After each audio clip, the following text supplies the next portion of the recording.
will broaden the tax base and expand the capacity of the private sector through creating investment opportunities as part of a funding strategy for the plan. In addition, the minister noted that the plan underpinned a macroeconomic framework projecting an average GDP growth of 5%, will have contributions by the public sector at 49.7 trillion naira, representing 14.3%, and the private sector at 298.3 trillion naira towards the investment side. The development comes a few hours after the Senate approved President Muhammadu Buhari's external borrowing request of over $16 billion. President Muhammadu Buhari has congratulated Professor Charles Soludo on his election as the governor of Anambra State. President Buhari, in his congratulatory message, urged the Anambra State governor-elect, a member of the Presidential Economic Advisory Committee, to rally other stakeholders to tackle the enormous challenges confronting the state and the Southeast in general. This was contained in his congratulatory message to Professor Soludo, the candidate of the All Progressives Grand Alliance (APGA), as he emerged winner in the gubernatorial election in Anambra State. Buhari praised the security agencies for their determination to ensure that the election went on as smoothly as possible. The president equally commended the Independent National Electoral Commission (INEC) for the successful conclusion of the exercise despite the initial challenges encountered. The president, in a statement signed by the Special Advisor on Media and Publicity, Femi Adesina, said he looked forward to working with the incoming governor for peace, security, and development of not only Anambra State, but the entire country.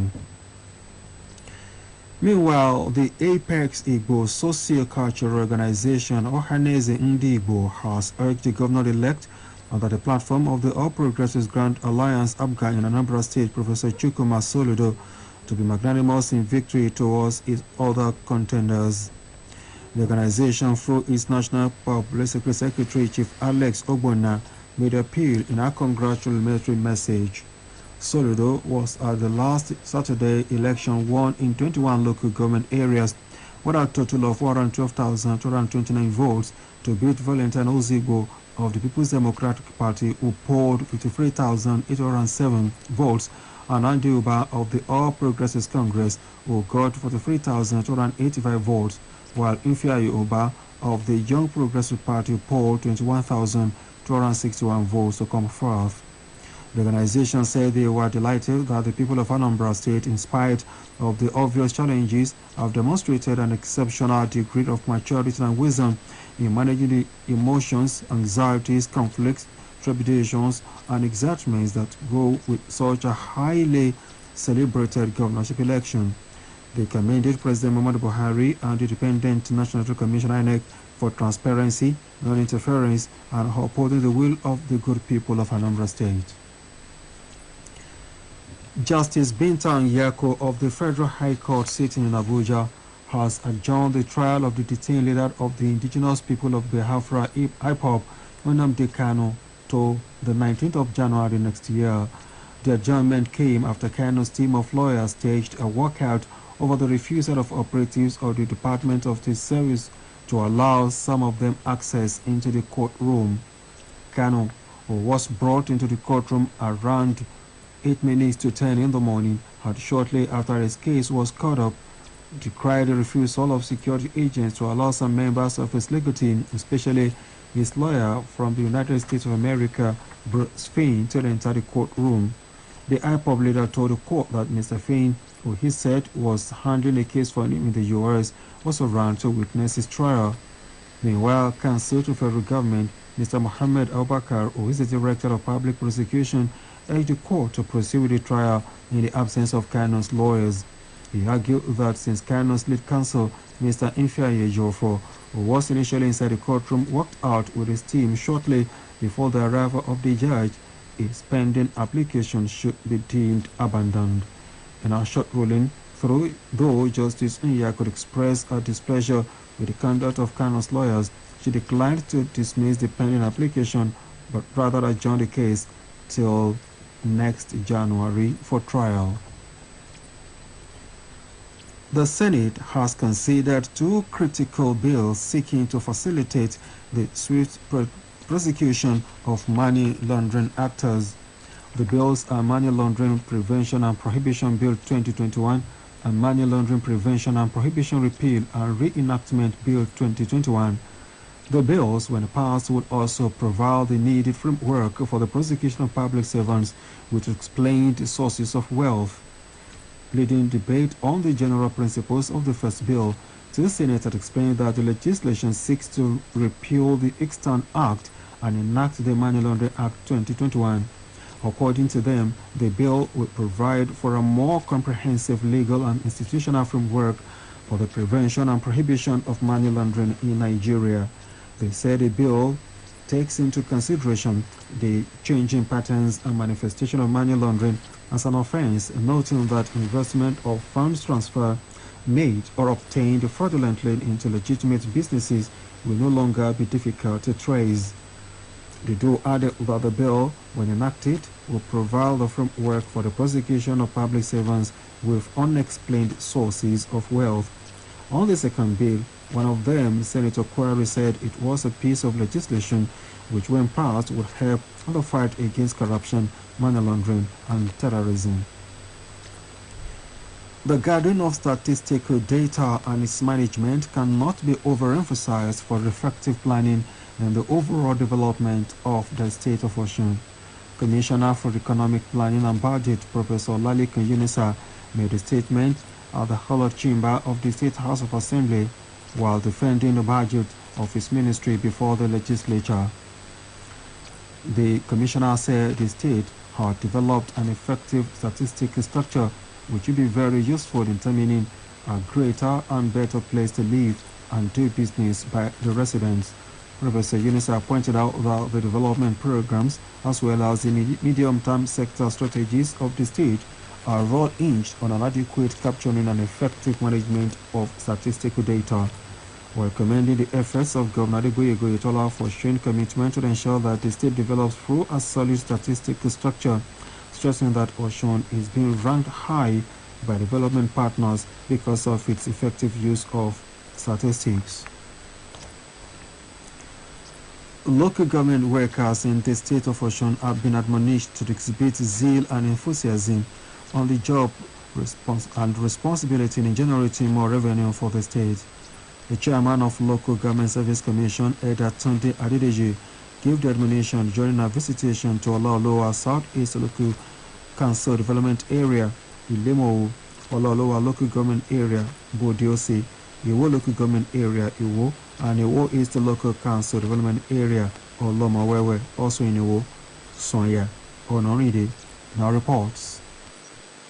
The message delivered to the workers at Ilemowo, the headquarters of Olaoluwa Southeast Local Council Development Area, by the chairman of the Local Government Service Commission in the state of Osun, that George Adedeji, was brief and concise on the need for the workers to rededicate themselves at this post, in good gesture being demonstrated by Governor Adegboyega Oyetola towards the overall welfare of workers as manifested with the prompt and regular payment of salary and other emoluments in Olaoluwa local government area of the state of Osun, Bode OC. Eda Adedeji stressed that it is imperative for workers to exhibit zeal and enthusiasm on the job responsibility in generating more revenue for the state, as well as be committed towards sustenance of good governance being delivered across the state of Osun by Governor Adegboyega Oyetola.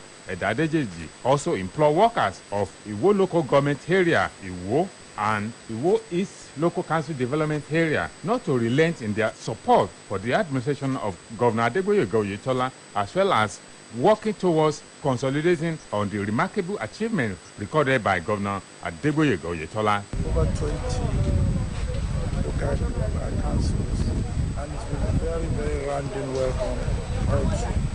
Thank God. And we are believing God that all our messages we carried out, the assignments we carried out, and we're going to get very positive results. In their separate remarks, the coordinating director of the commission, Prince Leka Babalola, as well as the director of administration, Mr. Karim Ibrahim, urged the worker not to take for granted COVID-19 vaccination, as well as key in into the Adure initiative of Governor Adegboyega Oyetola in promoting culture and generating revenue for the state.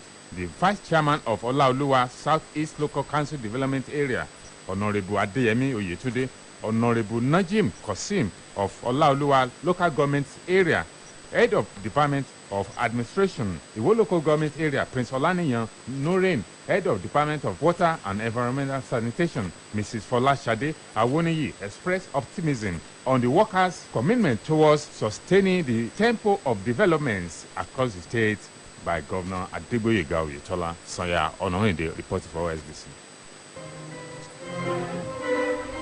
This is the news across the country from Osun State Broadcasting Corporation, Ile-Awiye Oke-Bale Osogbo, Voice of the West. Now I'm in News Mercy.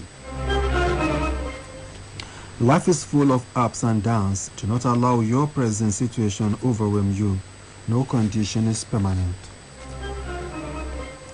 Hoodlums suspected to be pro-separatist group members operated on bicycles this morning set ablaze a car and 2 motorcycles in various locations in Abakaliki, capital of Ebonyi State. A source in the area told newsmen that the hoodlums went around between 4 and 6 early this morning, taking residents unawares in unleashing the violence. The source alleged that the motorcycle and car owners were also beaten up by the hoodlums. Reacting to the incident, police spokesperson in the state, Lovett Oda, said the vehicle caught fire due to overheating and not as a result of an attack by hoodlums. However, it was also gathered that some schools in the capital did not open. Meanwhile, normalcy has returned to the city at the time of writing this report, as some residents were seen going about their normal business activities, including the areas where the attacks occurred. Issues bordering on security challenges facing the country, the role of traditional rulers in collective efforts at repositioning the nation, and how to restore the value system will occupy the front burner on platform tomorrow. The 104.5 FM weekly current affairs program will feature an academic, human resource consultant, and natural ruler, the Olono Father, Oba Oyetunde Olomuyiwa Ojo Ogunbodun I. The monarch will also field the questions on the performance of the incumbent governor in the state of Osun, Mr. Adegboyega Oyetola, among other contemporary matters. Join the anchor Mohideen Adeleke and our guest at a 1:15 the hour of 1 tomorrow afternoon on platform. Reports from Kwara State has it that the fire service in the state has recovered the body of a girl, Aminat Abdulkader, from a well. The incident, according to report, happened at Aduagba Okeadini Alagbado under Ilorin East local government. Fire personnel were reported to have responded to a distress call and rushed to the area and pulled out a 17-year-old girl. The girl was said to be a secondary school student. The emergency team and policemen have handed over her remains to the parents at the scene. The fire service director in Kwara, Falade Olomuyiwa, described the incident as unfortunate. A remembrance church service held tomorrow in Orileu to mark the first anniversary of the passing on to glory of Bishop Joshua Folusho Taiwo, the third bishop of Okeosun Anglican Diocese. A statement by the family says the remembrance service will take place at Daniel Babalola Anglican Church, Orileu, in Nayeda local government area of the state. As part of activities marking the first anniversary of the bishop's demise, a book entitled Saints Triumphant will be presented to the public after the remembrance service. Expected at the book presentation ceremony is the former governor of Oyo State, Otunba Adebayo Alao Akela, and other dignitaries.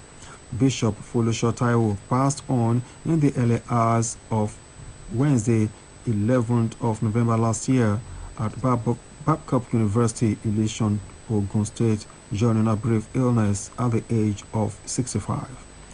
The late bishop was elected in July 2019 and was enthroned on the 25th of November same year as Bishop of Okeosun Diocese of the Church of Nigeria Anglican Communion. And now to sport. The Super Eagles have had their first training session in Tangier, Morocco ahead of Saturday's clash with Liberia as 23 players trained with the team today. Adeyemi Abodenu has an update. The Super Eagles have had their first training session at the training pitch of Grand Stade de Tangier, Morocco on Tuesday ahead of their 2022 World Cup qualifier against the Lone Star of Liberia, as Victor Osimhen and Odion Ihalo were still being awaited in the camp as at last night. The Netros side faced Liberia on Saturday in Morocco, where the Lone Star chose as the adopted home ground. 23 players trained on Wednesday morning as the trio of Victor Osimhen, Odion Ihalo and goalkeeper John Noble were missing in training. Meanwhile, Nigeria international Maduka Okoye has expressed his happiness to play in the English Premier League after sealing a transfer move to Premier League side Watford. Watford on Monday confirmed that Okoye had signed a 5-year deal from Sparta Rotterdam of Netherlands, but he was loaned back to the Dutch side until the end of the current campaign. Okoye, who has managed 1 clean sheet so far this season in 13 appearances for Sparta, said his dream to play in the English Premier League has come to pass. He has made 13 appearances for Nigeria since debuting in a 1-1 draw with Brazil in 2019. He is currently in the camp of the Super Eagles in Morocco. The hope of Nigeria's representative in the maiden edition of the CAF Women Champions League, Rivers Angels, to redeem their battered image has been dashed as they suffered another defeat, losing 0-1 in their second group game to Mamelodi Sundowns Ladies of South Africa. Rivers Angels had lost their first game 3-1 to the Royal Armed Forces Ladies of Morocco. The result means that Rivers Angels are out of the competition irrespective of the outcome of their game against Vihiga Queens of Kenya on Friday. Over 150 weightlifters from across the country have arrived Abuja for the commencement of the maiden edition of the Inspector General of Police Open Weightlifting Championship. The competition is holding at the Moshood Abiola National Stadium between today and Friday. The Director of Sport, Nigerian Police Force, Deputy Commissioner of Police, Patrick Atayiro, said the Open Weightlifting Championship is one of the competitions the police force is organizing to enhance sport development in the country. President, Nigeria Weightlifting Federation, Abdul Ibrahim, said the competition is part of events the Federation is leveraging on in order to restore the past glory of weightlifting in the country. Sport Update returns tomorrow. My name is Adeyemi Abodenu. To end the news across the country, here are the major points. President Muhammadu Buhari has congratulated Professor Charles Soludo on his election as the governor of Anambra State. The Federal Executive Council has approved a 2021 to 2025 National Development Plan with an investment size of 348 trillion naira. Hoodlums suspected to be pro-separatist group members separated on motorcycles earlier today set ablaze a car and two motorcycles in various locations in Abakaliki, capital of Ebonyi State. Report from Kwara State had it that the fire service in the state recovered the body of a girl from a well.